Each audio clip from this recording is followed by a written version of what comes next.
Welcome to the Teacher Thoughts Podcast. I'm your host, Abby Hernandez.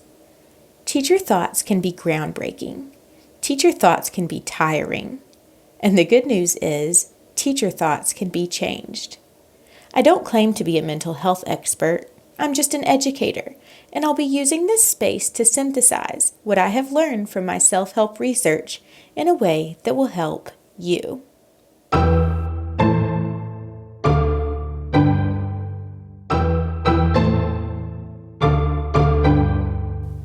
This is episode 3. Thank you for being here with me today. So this is like the 5th time that I've recorded these first few sentences. I don't know why, but for some reason today, speaking to you on this podcast feels a little bit awkward. Like I'm talking to myself in my living room, sitting at my desk, and I just feel a little weird. I'm seriously glad you're here though. Thank you for coming back. If this is the first episode you've listened to, I really highly recommend going back to episode 1 because it will give you sort of like my vision for this podcast and a little introduction about myself. But I'm going to start off just confessing something to you. I'm really making this episode kind of selfishly. The things that I'm going to talk to you about today are things that I have been struggling with. And I know I'm going to need to go back and listen to this like 5 times in the next like couple days because, I need this. I told you at the end of episode 2 that today we would be talking about the 2 types of shoulds that are sabotaging you. So, true or false? Creating guilt increases my productivity. Okay, obviously. Abby, why are you asking me this question? Are you insulting my intelligence? No. But here's the thing. Lots of times when we use the word should, I should make my lesson plans now. I should grade these papers. We are trying to hold ourselves accountable and make ourselves feel responsible and therefore motivate or drive ourselves into action. This type of should is the first type of should I'm going to talk about, which is the should that kills your productivity. When you tell yourself you should do something, this type of should makes you feel a sense of dread. You know you should be doing it, but you don't want to do it. So you sit around telling yourself that you should, and you procrastinate more, and then you feel more guilty, and then you tell yourself more, all the reasons that you should do it, and it's just a vicious cycle. So I'll give you an example from my personal life. Doesn't have anything to do with school, but so when it comes to making my bed, for some reason, I have had this mental block about it. I'm always like, but you get back in it at the end of the day. Like, what's the purpose? This just feels like a waste of my time, even though it just takes a couple of minutes. And so I'd always tell myself, I should make my bed. What was happening there was I was comparing myself to lots of other people who made their bed. And I was thinking like, this is something that's expected of me. I'm an adult. And then when I wouldn't make my bed, all of these feelings would rise up like, seriously, Abby, you can't make your bed. What is wrong with you?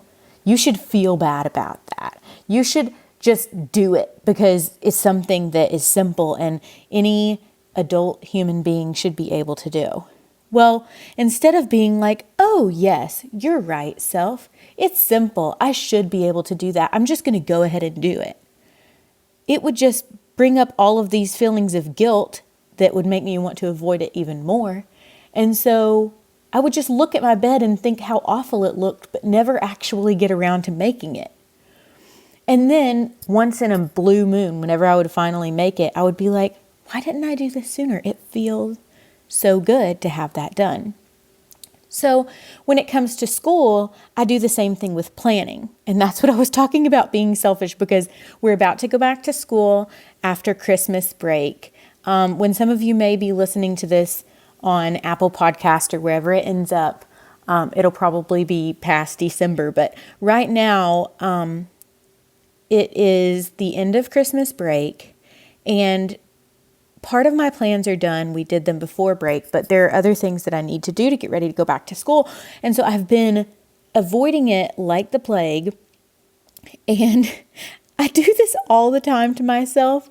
And then it's never as bad as I actually think it's going to be. But I've been learning some strategies from my life coach, Kristen Carter, from I Have ADHD podcast. And she says that one way to stop telling ourselves that we should do something is to instead work on creating a desire to do said thing by thinking of the reasons that we actually want to do it instead of we should do it. So I want to make my bed because my room looks so much better whenever it's made. I want to make my bed because I feel more at peace in my room whenever it is made. I want to make my bed because if anyone comes over to my house and they see my room, I want them to see all of the pretty throw pillows that I've bought for it recently, and it looks really cute when it's actually made. So whenever I think of it from a place of want and desire, that is actually a motivator. When you want something, you're going to do it because it's something that you desire, that you want to do. When you think you should do something and you have guilt, then you're totally going to avoid it. So when it comes to my lesson plans, one of the reasons that I just tell myself I should, and don't actually do it is because we have certain expectations for our lesson plans that I feel like I should not, which is another, oh my goodness, another type of should that goes along with entitlement. We'll talk about that in a minute. So I feel like I should not have to include all of these different portions in my plans because I'm a professional and I know what I'm doing, and it just takes me lots of time to go and copy and snip all of these standards in and all of these different things. So I'm like, I should not have to do it. I know what I'm going to teach when I get back to school next week. I should not have to go and type all of these plans that's just going to be a waste of my time. Telling myself that I should not have to do those things does not take the work off the table. Like, it's still waiting for me, right? And so if I start to think about the fun things that I'm going to do in my lessons, or things that I actually want to do, ways that I'm going to engage myself, okay? Because if I'm bored, I know my students are bored. So I've started to think, what ways could I plan in a way that are going to build desire and build passion about my teaching practice? Every single lesson isn't going to be that way, but if I have even one lesson that I'm excited about, then I'm going to want to write my plans. Okay, I'm going to want to prepare my materials. I'm going to want to do those things because it's something that I'm looking forward to. So one example of that is whenever I teach the Great Depression, I like to set up my class like a Hooverville, and we get all these cardboard boxes and we make this little shanty town, and the kids love it so much. So whenever I'm typing up my plans, when I type up that section, I'm super proud of it. I'm super motivated. I desire to write my plans because I'm like, if anyone looks at this, they're going to see how awesome it is and they're going to see how exciting it is. So anytime that I'm incorporating like STEAM activities, engineering projects, any of those things, I don't dread going to my plans as much because I know that I'm typing something that I'm proud of. So thinking of ways that you can build your desire. Another thing that Kristen Carter mentions is like people who have trouble getting out of bed or people who have trouble going to bed. When you create a desire for something, instead of like, I should get up, but you keep hitting your alarm, you can be like, I really love the taste of coffee or tea in the morning. I cannot wait to go and try this new brand of coffee that I bought, or this new creamer that I bought. And really, really, really working on convincing yourself that it is something that you actually want, you actually desire doing. So the first type of should that you should avoid is the type of should that kills productivity. Okay. The other type of should, the second type that you should avoid, is the should that makes you feel entitled. So I should have students who are better behaved. I should have an administration who supports me more. I should not have such a hard time understanding this new initiative that they have rolling out. I should not have to sit in this meeting that I don't want to be in. When we have feelings of entitlement, really the only person who suffers from that is ourself. Okay, so one quote that I love from Brooke Castillo, who is a life coach from the Life Coach School, and she has a podcast. Anyway, she says, we create so much suffering by believing we shouldn't have suffering. So instead of doing the thing, or instead of accepting our reality, we spend so much time saying it shouldn't be this way. Okay, in my personal life, my kids shouldn't be so whiny. Yes, they should. They're toddlers. Okay, my students shouldn't goof off when I look away.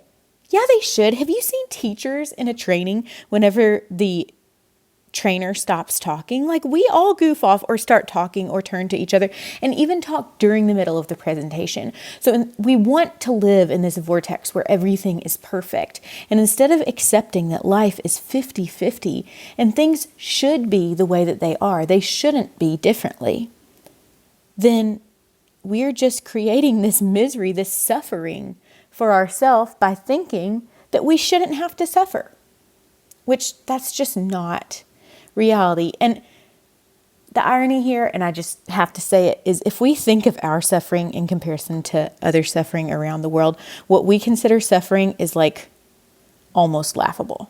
Okay. I mean, like in the teaching profession, yes, it is so challenging. And if I had the power to wave a wand and create massive change in our profession where things would be differently and teachers would be more heard and teachers would have the time that was paid to do the things that we want and that we are passionate about, and we didn't feel like the life was being drained out of us, I would totally do that. Okay? Could there be an alternate reality that would be so much better for us? Yes. Are there teacher organizations in states that are allowed to have unions that are fighting to make positive change? Yes.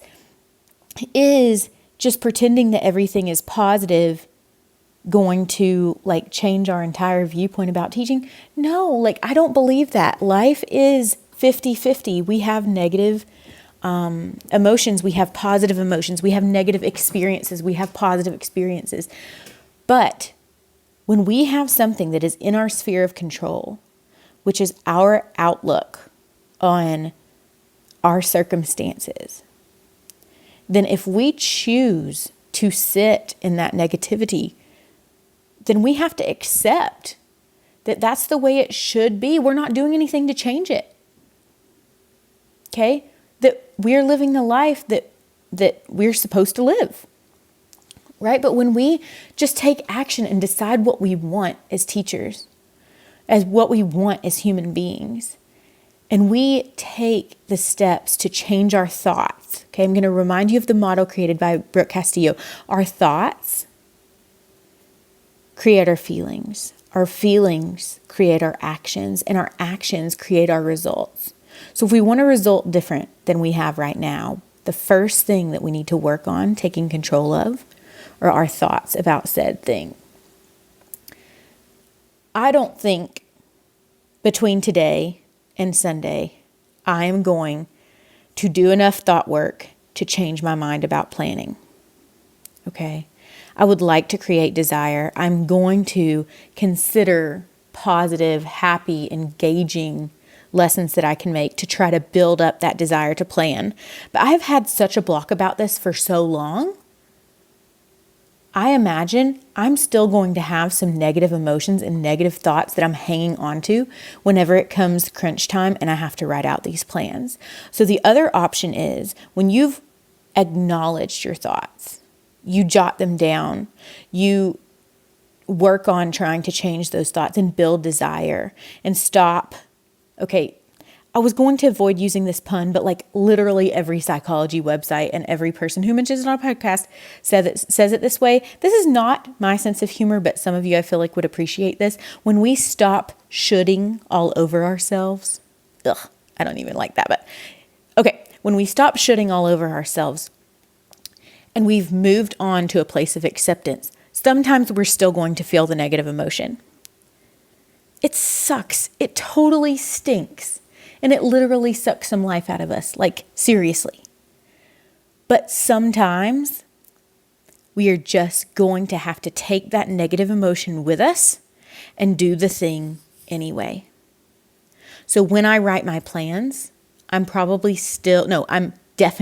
still going to feel some resistance. I'm definitely still going to feel some dread up until the moment that I start typing. I have to know that I have to do the thing anyway and take that negative emotion along with me until over time I have worked through my thoughts and changed my feelings in a way that I, at my core, am going to believe and buy into. But in the meanwhile, I know that I just have to do the thing, and I'm going to have to take those negative emotions along the way with me.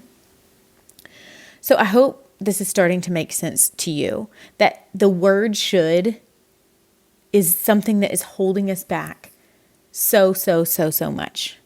Okay. And when we don't try to do that should work and we only say, oh, well, one strategy Abby said that we can use is just do the thing and still feel like crap and accept that we feel like crap. Yeah, you can do that. But if you don't work on any of the thought work and you just say, okay, I'm going to carry this negative emotion around with me all the time, that's what leads to teacher burnout. Okay. Because as teachers, we know we spend half the time doing crap we don't want to do. We spend half the time, more than half the time. We spend a lot of time doing things anyway and bringing that negative emotion around with us.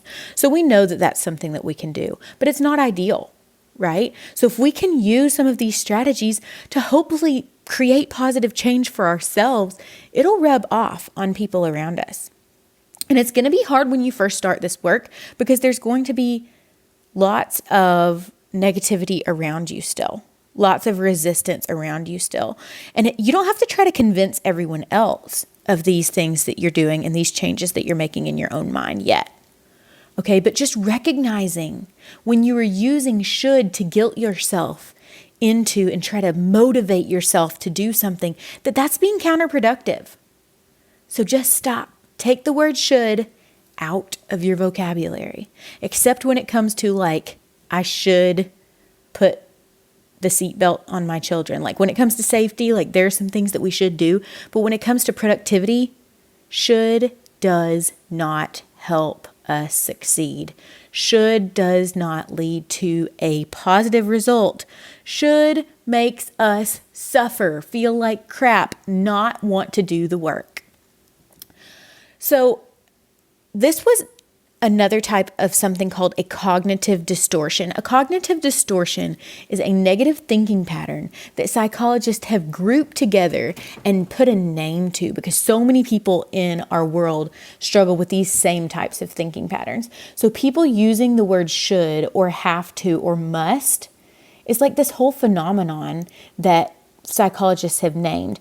In episode 1, I talked about how I'm an all or nothing thinker. That is another type of cognitive distortion. And understanding that this is a whole like thing that has a name helped me not feel so alone whenever I had those negative thoughts. Like there are people all around the world who tell themselves they should do things. There are people all around the world who go through phases of all or nothing activity and thoughts.